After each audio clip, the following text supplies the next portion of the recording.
Pirando Amigo orgulhosamente apresenta átomos e íons. Os átomos são a unidade básica da matéria. Eles são constituídos por um núcleo, que é essa região central aqui, que possui cargas positivas, são essas bolinhas azuis, que são chamadas de prótons, que corresponde ao número atômico. Cada elemento tem seu próprio número atômico, que corresponde ao número de prótons que ele tem. Temos também os nêutrons, que são as partículas sem cargas. Então, dentro do núcleo tem os prótons, que são as partículas carregadas positivamente, e os nêutrons, que são as partículas sem cargas. Os prótons, como já dissemos, correspondem ao número atômico e é representado pela letra Z. Os nêutrons são as partículas sem cargas e são representados pela letra M. Então, no núcleo, eu tenho prótons e nêutrons.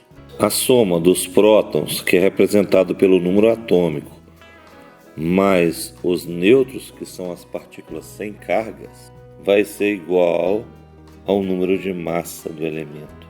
Então, cada elemento tem uma certa quantidade de partículas eletricamente neutras, que são chamados nêutrons, e partículas eletricamente positivas, que são chamados de prótons.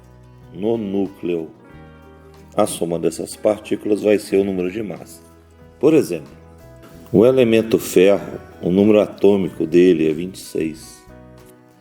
Então, para o ferro, o número atômico é 26. Significa que no seu núcleo ele possui 26 partículas eletricamente positivas.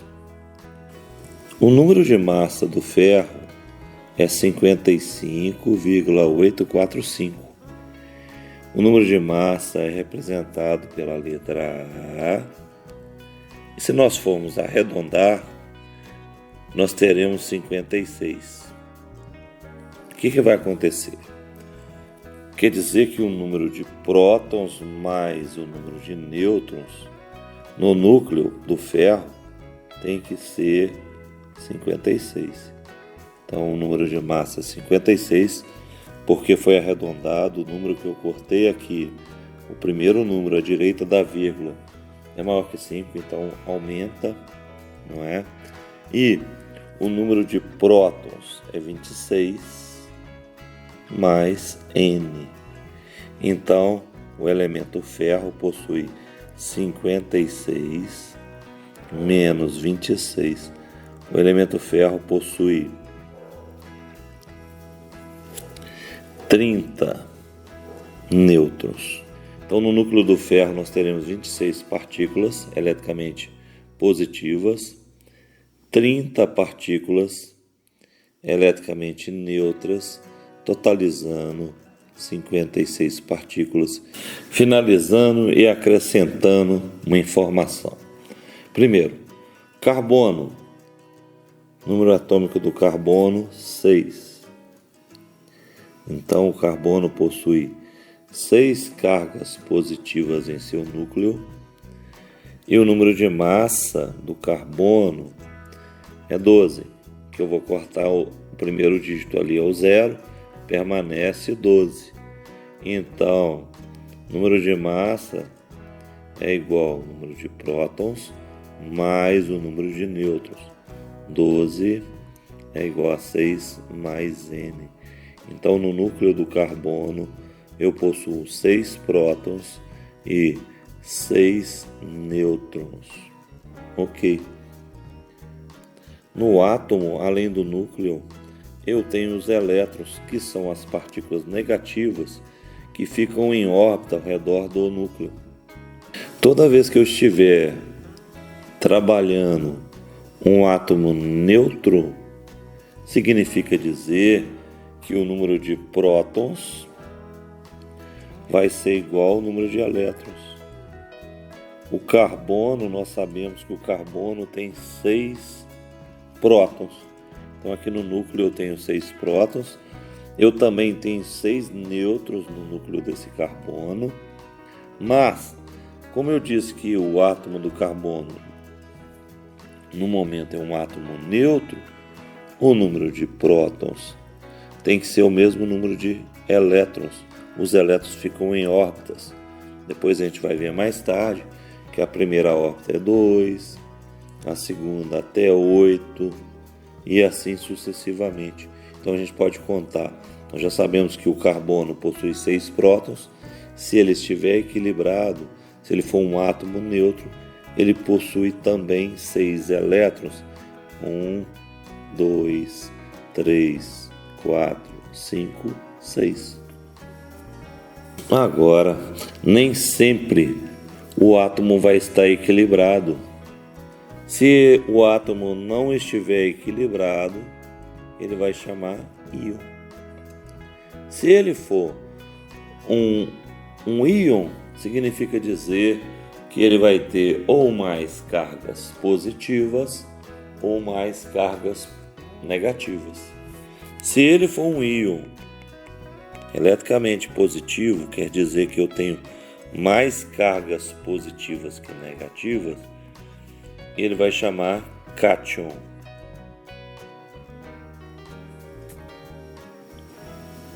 Agora, se ele for um íon que possuir mais cargas negativas, ele vai chamar ânion. Em ambos os casos, se ele for de cargas positivas ou negativas, ele ganha ou perde elétrons, ou seja, o núcleo do elemento vai permanecer inalterado. Então, se eu tenho carbono, eu vou ter 6 prótons no núcleo e 6 nêutrons. Coincidentemente, no núcleo do carbono, eu tenho o mesmo tanto de prótons, que são as partículas positivas, e nêutron, que são as partículas sem cargas, mas nem sempre isso vai ocorrer. Então vamos lá. O número de nêutrons não me interessa. Agora, se eu representar o carbono com 2 mais, significa dizer que ele não está mais equilibrado e que ele possui 2 cargas positivas a mais. Então, quer dizer que, como eu não posso alterar o número de prótons do carbono, sempre que eu falar carbono, eu vou ter 6 prótons e ele tem 2 cargas positivas a mais, então ele é um íon positivo que é chamado de cátion. Nós vimos que quando o carbono está equilibrado, ele tem que ter 6 elétrons em órbita, 2 na camada mais interna, que depois vamos entender porquê, e 4 na camada mais externa. Mas isso não acontece no momento. Por quê? Eu estou falando que o carbono é C mais 2, então ele é um íon positivo que chama cátion. Ele tem 2 cargas positivas, 2 prótons a mais que os elétrons. O núcleo não foi alterado, mas o número de elétrons diminuiu em 2. Temos um átomo de carbono equilibrado. Sempre o carbono tem 6 prótons. Se ele está equilibrado, ele é neutro, então ele tem que ter 6 elétrons. Agora, se eu disser que eu tenho um carbono menos 2, então ele já não é mais um átomo neutro. Ele é um íon negativo. Íon negativo chama-se ânion. E ele tem que ter 2 elétrons a mais que os prótons. Os prótons, sempre o carbono tem 6 prótons. Continua equilibrado. Mas eu preciso de ter 2 elétrons a mais. Então a gente pode observar que na camada mais externa foram acrescidos 2 elétrons. Então tem que ter 8 elétrons. 1, 2, 3, 4, 5, 6, 7, 8. Esse vídeo foi feito especialmente para o Pedro. Espero que vocês tenham gostado do vídeo. Mostre para os seus amiguinhos o que é um átomo equilibrado, um átomo neutro e o que são os íons. Muito obrigado pela atenção.